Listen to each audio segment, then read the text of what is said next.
ओम नमो भगवते वासुदेवाय। श्री सत्यनारायण भगवान व्रत कथा।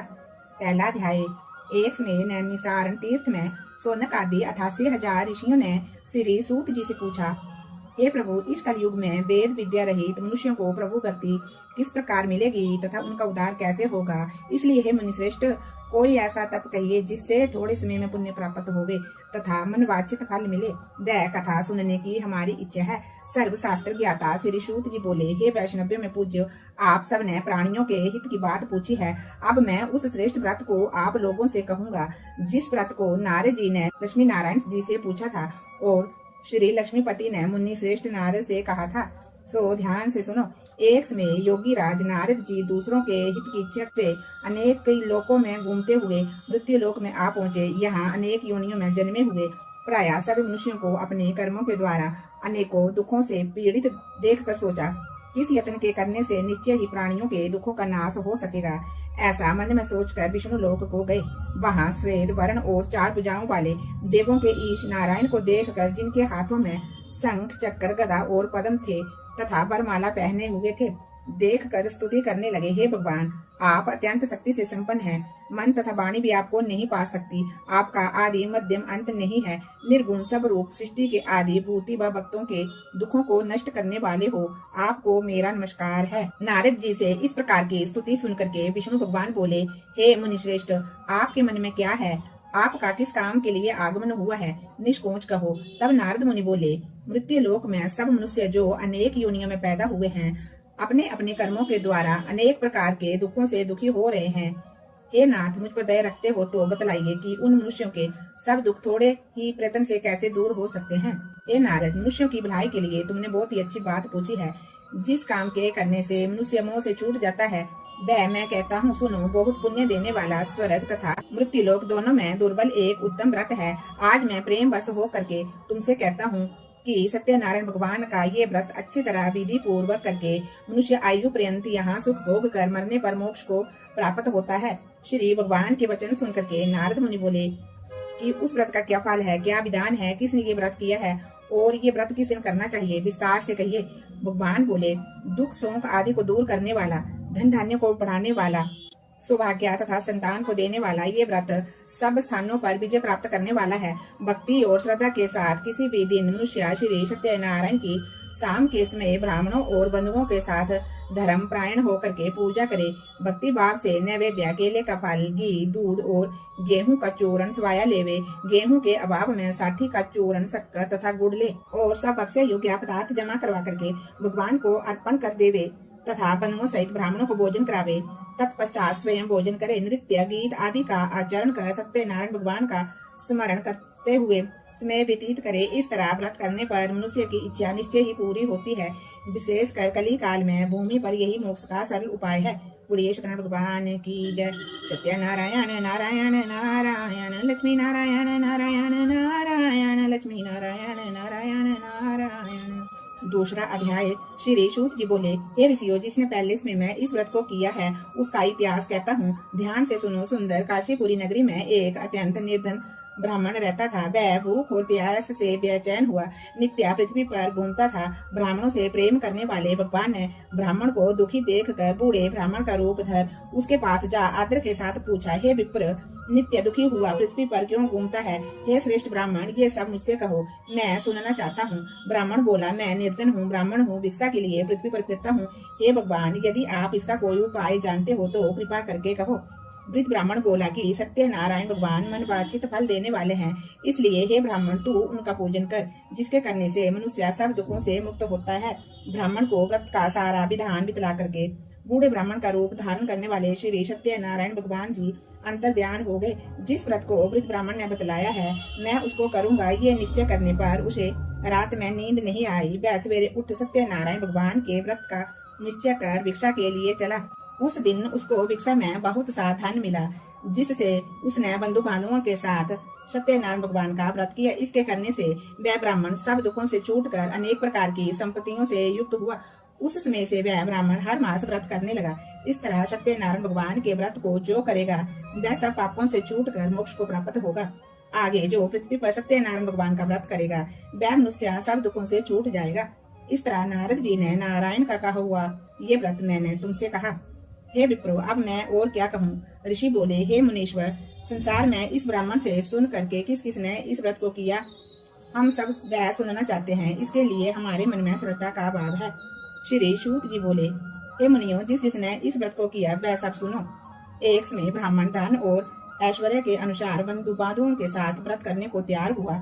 उसी समय एक लकड़ी बेचने वाला बूढ़ा आदमी आया और बाहर लकड़ियों को रखकर ब्राह्मण के मकान में गया। प्यास से दुखी लकड़ैरा उनको व्रत करते हुए देख कर विनय के साथ पूछने लगा कि ये आप क्या कर रहे हैं और इसके करने से क्या फल मिलता है, कृपा करके मुझसे कहो। ब्राह्मण ने कहा, सब मनोकामनाओं को पूर्ण करने वाला ये श्री सत्यनारायण भगवान का व्रत है। इन्हीं की कृपा से मेरे घर में धन धान्य आदि की वृद्धि हुई है। ब्राह्मण से इस व्रत के बारे में जानकर लकड़ैरा बहुत प्रसन्न हुआ।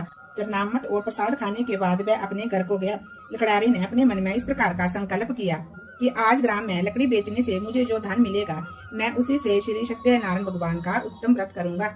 ये मन में विचार कर वह बूढ़ा आदमी लकड़ियां अपने सिर पर रखकर जिस नगर में धनवान लोग रहते थे, वह ऐसे सुंदर नगर में गया। उस रोज वहां पर उसे उन लकड़ियों का दाम पहले से चौगुना मिला। तब वह बूढ़ा लकड़ैरा दाम ले व्रती प्रसन्न होकर के पके केले की फली, शक्कर, घी, दुग्ध, दही और गेहूं का चूर्ण इत्यादि सत्यनारायण भगवान के व्रत की कुल सामग्रियों को लेकर करके अपने घर को गया। फिर उसने अपने भाइयों को बुलाकर विधि के साथ भगवान जी का पूजन और व्रत किया। उस व्रत के प्रभाव से वह बूढ़ा लकड़ैरा धन पुत्र आदि से युक्त हुआ और संसार के समस्त सुख भोग कर वैकुंठ धाम को चला गया। बोलिए सत्यनारायण भगवान की जय। सत्यनारायण नारायण नारायण लक्ष्मी नारायण नारायण नारायण सत्यनारायण नारायण नारायण। तीसरा अध्याय। श्री सूत जी बोले, हे श्रेष्ठ मुनियों, अब मैं आगे की कथा कहता हूँ, सुनो। पहले समय में उल्का मुख नाम का एक बुद्धिमान राजा था। वह सत्य वक्ता और जितेंद्रिय था।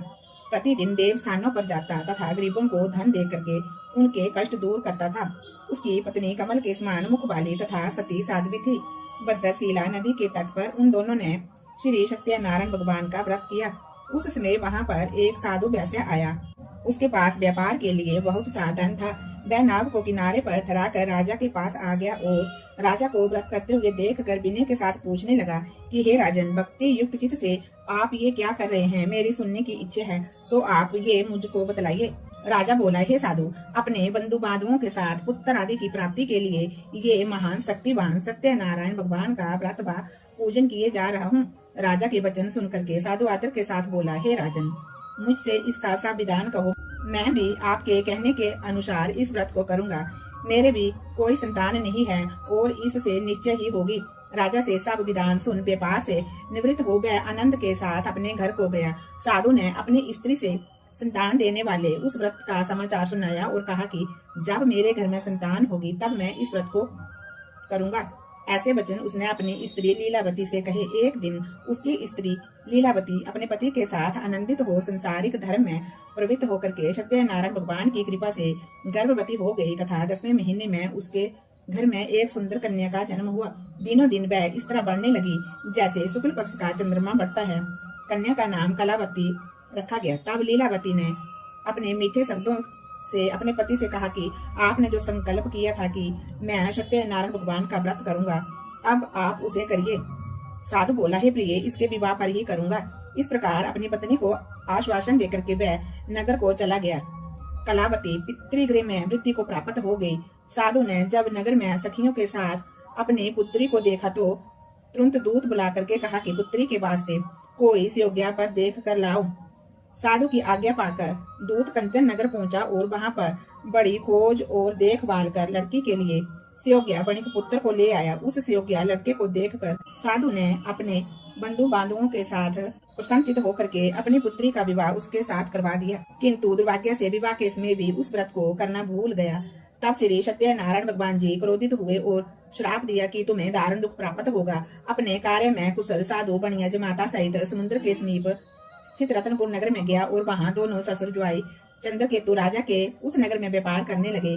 एक रोज भगवान सत्यनारायण की माया से प्रेरित कोई चोर राजा का धन चुराकर भागा जा रहा था, किंतु राजा के दूतों को आता देखकर चोर ने घबरा करके भागते हुए राजा के धन को वहीं चुपचाप रख दिया जहाँ वे दोनों ससुर जुआई ठहरे हुए थे। जब दूतों ने उस साधु वैश्य के पास राजा के धन को रखा देखा तो वे दोनों को बांध कर ले गए और प्रसन्नता से दौड़ते हुए राजा के पास ले जाकर के बोले कि ये दो चोर हम पकड़ करके लाए हैं, देख कर आज्ञा दे। तब राजा की आज्ञा से उनको कठोर कारावास में डाल दिया और उनका सब धन छीन लिया। सत्यनारायण भगवान के श्राप द्वारा उनकी पत्नी भी घर पर बहुत दुखी हुई। घर पर जो भी धन रखा था उसे चोर चुरा करके ले गए। शारीरिक व मानसिक पीड़ा तथा भूख प्यास से अति दुखित हो अन्न की चिंता में कलावती एक ब्राह्मण के घर गई। वहां पर उसने सत्यनारायण भगवान का व्रत करते देखा। फिर वहां पर कथा सुनी। प्रसाद ग्रहण कर रात को जब वे घर आई तो माता ने कलावती से पूछा, हे पुत्री, अब तक तू कहाँ थी? तेरे मन में क्या है? कलावती बोली, हे माता, मैंने एक ब्राह्मण के घर में श्री सत्यनारायण भगवान का व्रत देखा है। कन्या के वचन सुनकर के लीलावती ने भगवान के पूजन की तैयारी करने लगी। लीलावती ने परिवार और बंधुओं सहित श्री सत्यनारायण भगवान का पूजन किया और वर मांगा कि मेरे पति और दामाद शीघ्र ही आ जावे। साथ ही प्रार्थना की कि हम सबका अपराध क्षमा करो। सत्यनारायण भगवान जी इस व्रत से संतुष्ट हो गए और राजा चंद्रकेतु को सपन में दर्शन दे करके कहा, हे राजन, दोनों वैश्यों को प्रातः ही छोड़ दो और उनका सब धन जो तुमने ग्रहण किया है दे दो, नहीं तो मैं तेरा धन, राज्य, पुत्र आदि सब कुछ नष्ट कर दूंगा। राजा से ऐसे वचन कहकर भगवान अंतर ध्यान हो गए। प्रातः काल राजा चंद्रकेतु ने सभा में अपना सपना सुनाया। फिर दोनों वणिक पुत्रों को कैद से मुक्त कर सभा में बुलाया।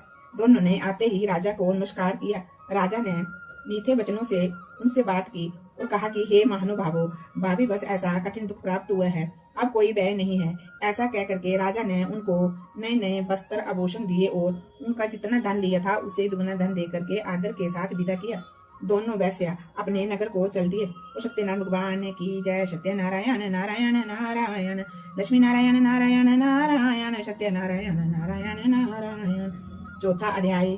श्री सूत जी बोले, वैश्य ने मंगलाचार करके यात्रा आरंभ की और अपने नगर को चला। उनके थोड़ी दूर निकलने पर दंडी वेशधारी सत्यनारायण ने उनसे पूछा, हे साधु, तेरी नाभ में क्या है? अभिमानी वणिक हंसता हुआ बोला, हे दंडी, आप क्यों पूछते हो? क्या धन देने की इच्छा है? मेरी नाभ में तो बेल और पत्ते आदि भरे पड़े हैं। वैश्य का कठोर वचन सुनकर के भगवान ने कहा, तुम्हारा वचन सत्य हो। दंडी ऐसा कह करके वहां से दूर चले गए और कुछ दूर जा करके समुद्र के किनारे बैठ गए।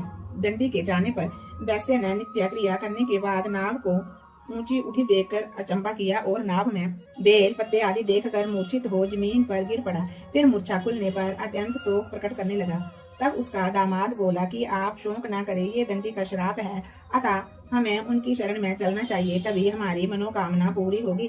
दामाद के वचन सुन करके वह दंडी के पास पहुंचा और अत्यंत भक्ति भाव से नमस्कार करके बोला, मैंने जो आपसे असत्य वचन कहे थे उनको क्षमा करो। ऐसा कहकर महान शोक आतुर होकर के रोने लगा। तब दंडी भगवान बोले, हे वणिक पुत्र, मेरी आज्ञा से तुम्हें बार बार दुख प्राप्त हुआ है, तू मेरी पूजा से विमुख हुआ। साधु बोला, हे भगवान, आपकी माया से मोहित ब्रह्मा आदि भी आपके रूप को नहीं जानते, तब मैं अज्ञानी कैसे जान सकता हूँ? आप प्रसन्न होइए, मैं सामर्थ्य के अनुसार आपकी पूजा करूंगा। मेरी रक्षा करो और पहले के समान नौका में धन भर दो। उसके भक्ति युक्त वचन सुनकर के भगवान प्रसन्न हो उसकी इच्छा अनुसार वर देकर अंतर ध्यान हो गए। तब उन्होंने आकर के देखा कि नाव धन से परिपूर्ण है। फिर वह भगवान सत्यनारायण जी का पूजन कर साथियों से अपने नगर को चला। अब वह जब अपने नगर के निकट पहुंचा तब दूत को घर भेजा। दूत ने साधु के घर जा करके उसकी स्त्री को नमस्कार करके कहा कि साधु अपने दामाद सहित इस नगर के समीप आ गए हैं। ऐसा वचन सुन साधु की स्त्री ने बड़े हर्ष के साथ सत्यदेव का पूजन कर पुत्री से कहा कि मैं अपने पति के दर्शन को जाती हूँ, तू कार्य शीघ्र करके शीघ्र ही आ जाना। माता के ऐसे वचन सुन करके कलावती ने प्रसाद छोड़ करके पति के दर्शन के लिए गई। प्रसाद की अवज्ञा के कारण सत्यदेव ने रुष्ट होकर के उसके पति को नाव सहित पानी में डुबो दिया। कलावती अपने पति को न देख कर रोती हुई जमीन पर गिर गई। इस तरह नौका को डूबा तथा कन्या को रोता हुआ देखकर साधु दुखित हो बोला, हे प्रभु, मुझसे या मेरे परिवार से जो भी भूल हुई हो उसे क्षमा करो। उसके दीन वचन सुनकर सत्यदेव प्रसन्न हो गए और आकाशवाणी हुई कि हे साधु, तेरी कन्या मेरे प्रसाद को छोड़ करके आई है, इसलिए इसका पति अदृश्य हुआ है। यदि वह घर जाकर के प्रसाद खा करके लौटे तो इसे अपने पति के दर्शन अवश्य मिलेंगे। ऐसी आकाशवाणी सुनकर के कलावती ने घर पहुंचकर प्रसाद खाया, फिर आकर के पति के दर्शन किए। तत्पश्चात साधु ने बंधु बांधवों सहित सत्यदेव का विधि पूर्वक पूजन किया। फिर वह उस दिन से पूर्णिमा को सत्यनारायण भगवान का पूजन करने लगा और फिर वह इस लोक का सुख भोग कर अंत में स्वर्ग लोक को चला गया। बोलिए श्री सत्यनारायण भगवान की जय। सत्यनारायण नारायण नारायण लक्ष्मी नारायण नारायण नारायण सत्यनारायण नारायण नारायण। 5वां अध्याय। श्री सूत जी बोले, हे ऋषियों, मैं और भी कथा कहता हूँ, सुनो। प्रजा पालन में लीन तुंगध्वज नाम का राजा था। उसने भी भगवान का प्रसाद त्याग कर बहुत ही दुख पाया। एक समय वन में जाकर के वन पशुओं को मार कर बढ़ के पेड़ के नीचे आया। वहां उसने ग्वालों को भक्ति भाव से बांधवों सहित श्री सत्यनारायण भगवान का पूजन करते देखा। राजा देख कर भी अभिमान बस वहां नहीं गया और ना ही नमस्कार किया। जब ग्वालों ने भगवान का प्रसाद उसके सामने रखा तो वह प्रसाद को त्याग कर अपनी सुंदर नगरी को चला। वहीं उसने अपना सब कुछ नष्ट पाया तो वह जान गया कि ये सब भगवान ने ही किया है। तब वह विश्वास कर ग्वालों के समीप गया और विधि पूर्वक पूजन करके प्रसाद खाया तो सत्यनारायण भगवान की कृपा से जैसे पहले था वैसे ही हो गया। जो मनुष्य इस परम दुर्व्रत को करेगा, भगवान की कृपा से उसे धन धान्य की प्राप्ति होगी। निर्धन धनी और बंदी बंधन से मुक्त होकर के निर्भय हो जाता है। संतानहीनों को संतान प्राप्ति होती है तथा सब मनोरथ पूर्ण होकर के अंत में वैकुंठ धाम को जाता है। जिन्होंने पहले समय में इस व्रत को किया, अब उनके दूसरे जन्म की कथा कहता हूँ। वृद्ध सतानंद ब्राह्मण ने सुदामा का जन्म लेकर के मोक्ष को पाया। उल्का मुख नाम का राजा दशरथ होकर के वैकुंठ को प्राप्त हुआ। साधु नाम के वैश्य ने मोर ध्वज बन करके अपने पुत्र को आरे से चीर कर मोक्ष को प्राप्त किया। महाराज तुंगध्वज ने स्वयं भू होकर के भगवान में भक्ति युक्त कर्म कर मोक्ष को प्राप्त किया। बोलिए सत्यनारायण भगवान की जय। लक्ष्मी नारायण भगवान की जय। सत्यनारायण भगवान जी की आरती। ओम जय जगदीश हरे, स्वामी जय जगदीश हरे। भक्त जनों के संकट, दास जनों के संकट क्षण में दूर करे। ओम जय जगदीश हरे। जो ध्यावे फल पावे, दुख बिन से मन का, स्वामी दुख बिन से मन का। सुख शांपति घर आवे, सुख शांपति घर आवे, कष्ट मिटे तन का। ओम जय जगदीश हरे। मात पिता तुम मेरे, शरण पढ़ू मैं किसकी, स्वामी शरण गाऊं मैं किसकी।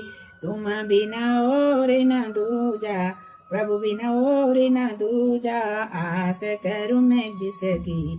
ओम जय जगदीश हरे।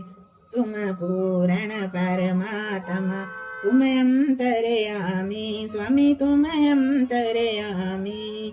पार ब्रह्मा परमेश्वर, पार ब्रह्मा परमेश्वर, तुम सबके स्वामी। ओम जय जगदीश हरे। तुम करुणा के सागर, तुम पालन करता, स्वामी तुम पालन करता। मैं मूर्ख खल कामी, मैं मूर्ख खल कामी, कृपा करो भरता। ओम जय जगदीश हरे। तुम हो एक अगोचर, सबके प्राणपति, स्वामी सबके प्राणपति। किस विधि मिलूं दयामय, किस विधि मिलूं दयामय, तुमको मैं कुमति। ओम जय जगदीश हरे। दीन बंधु दुख हरता, ठाकुर तुम मेरे, स्वामी ठाकुर तुम मेरे। अपने हाथ उठाओ, अपनी शरण लगाओ, द्वार खड़ा मैं तेरे। ओम जय जगदीश हरे। विषय विकार मिटाओ, पाप हरो देवा, स्वामी कष्ट हरो देवा। श्रद्धा भक्ति बढ़ाओ, श्रद्धा प्रेम बढ़ाओ, संतन की सेवा। ओम जय जगदीश हरे। तन मन धन सब कुछ है तेरा, स्वामी सब कुछ है तेरा। तेरा तुझको अर्पण, तेरा तुझको अर्पण, क्या लागे मेरा। ओम जय जगदीश हरे। श्री सत्यनारायण भगवान जी की आरती। जो कोई नित गावे, स्वामी प्रेम सहित गावे। कहत शिवानंद स्वामी, कहत हरिहर स्वामी, मन वांछित फल पावे। ओम जय जगदीश हरे। ओम जय जगदीश हरे स्वामी जय जगदीश हरे। भक्तजनों के संकट क्षण में दूर करे। ओम जय जगदीश हरे। ओम नमो भगवते वासुदेवाय। जय जय श्री राम, जय जय श्री राम।